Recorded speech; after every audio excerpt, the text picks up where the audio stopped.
দিচ্ছি কালো জিরে আর একটা কোচানো পেঁয়াজ। পেঁয়াজের সঙ্গে কোচানোটা ভেজে নিচ্ছি। দিয়ে দিচ্ছি আদা রসুন লঙ্কা বাটা, 1 চামচ হলুদ,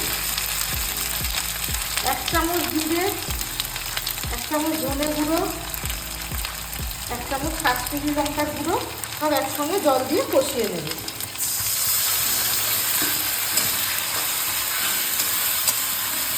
আর দিয়ে দেবো পরিমাণ মতো লবণ, দিয়ে ভালোভাবে কষিয়ে নেব। এবার দিয়ে দিলাম জল।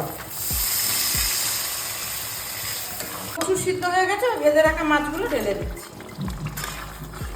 আলু কচু দিয়ে বাটা মাছ রান্না একদম রেডি। এবার এর মধ্যে কুচনো ধনে পাতাটা উপর দিয়ে ছিটিয়ে দেবো।